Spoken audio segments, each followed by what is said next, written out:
ನಮಸ್ಕಾರ ವೀಕ್ಷಕರೇ, MMK TV ಕನ್ನಡಗೆ ಸ್ವಾಗತ. ನಾನು ಮೋಹನ್. ಯುಗಾದಿ ಹಬ್ಬದ ದಿನವೇ ಬೆಂಗಳೂರಲ್ಲಿ ಶಾಕ್ ಕೊಡುವ ಘಟನೆ ನಡೆದಿದೆ. ಹೌದು, ಸಿಲಿಂಡರ್ ಕೊರತೆಯ ಮಧ್ಯೆ ಗೃಹ ಬಳಕೆಯ ಗ್ಯಾಸ್ ಸಿಲಿಂಡರ್ಗಳನ್ನ ಟಾರ್ಗೆಟ್ ಮಾಡಿಕೊಂಡ ಕಳ್ಳರು ಬೆಂಗಳೂರಲ್ಲಿ ಬೆಳ್ಳಂಬೆಳಗ್ಗೆ ಸಿಲಿಂಡರ್ಗಳನ್ನ ಕಳ್ಳತನ ಮಾಡಿದ್ದಾರೆ. ಬೇಗೂರು ಸಮೀಪದ ಆರ್ಸಿ ಅಪಾರ್ಟ್ಮೆಂಟ್ನಲ್ಲಿ ಘಟನೆ ನಡೆದಿದೆ. ಬೇಗೂರು ಸಮೀಪದ ಆರ್ಸಿ ಲೇಔಟ್ನ ವಿಶ್ವಪುರಿ ಅಪಾರ್ಟ್ಮೆಂಟ್ನಲ್ಲಿ ಸಿಲಿಂಡರ್ಗಳನ್ನ ಕದ್ದೊಯ್ದಿದ್ದಾರೆ ಕಳ್ಳರು. ಒಬ್ಬ ಹೊರಗೆ ಕಾವಲು ನಿಂತಿದ್ದು ಮತ್ತೊಬ್ಬ ಬೈಕ್ ಸಮೇತ ಒಳಗೆ ನುಗ್ಗಿ 2 ಸಿಲಿಂಡರ್ಗಳನ್ನ ಕಳ್ಳತನ ಮಾಡಿದ್ದಾರೆ. ಯಾರಿಗೂ ಅನುಮಾನ ಬಾರದಂತೆ ಈ ಒಂದು ಕೃತ್ಯವನ್ನ ನಡೆಸಿದ್ದು ಇದೀಗ ಈ ದೃಶ್ಯಾವಳಿಗಳು ಸಿಸಿಟಿವಿಯಲ್ಲಿ ಸೆರೆಯಾಗಿದ್ದಾವೆ.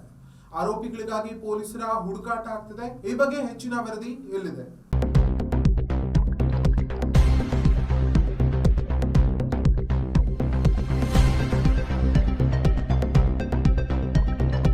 ಇವರು ಸಾಮಾನ್ಯ ಕಳ್ಳರೆಲ್ಲ ಪ್ಲಾನ್ ಮಾಡಿಕೊಂಡು ಬಂದ ಹೆಲ್ಮೆಟ್ ಗ್ಯಾಂಗ್. ಒಬ್ಬ ಹೊರಗೆ ಮತ್ತೊಬ್ಬ ಒಳಗೆ ನಡೆಯಿತು ಆಪರೇಷನ್ ಸಿಲಿಂಡರ್. ಹೌದು, ಅಪಾರ್ಟ್ಮೆಂಟ್ ಒಳಗೆ ನುಗ್ಗಿ 2 ಗ್ಯಾಸ್ ಸಿಲಿಂಡರ್ಗಳನ್ನ ಕ್ಷಣಾರ್ಧದಲ್ಲೇ ಲಿಫ್ಟ್ ಮಾಡ್ತಾರೆ. ಯಾರಿಗೂ ಅನುಮಾನ ಬಾರದಂತೆ ಸ್ಪಾಟ್ನಿಂದ ಪರಾರಿಯಾಗ್ತಾರೆ. ಈ ಕ್ರೈಮ್ ಸಿಸಿಟಿವಿಯಲ್ಲಿ ಸೆರೆಯಾಗಿದ್ದು ಈಗ ಪೊಲೀಸರಿಗೆ ಇದು ಮುಖ್ಯ ಸುಳಿವಾಗಿದೆ.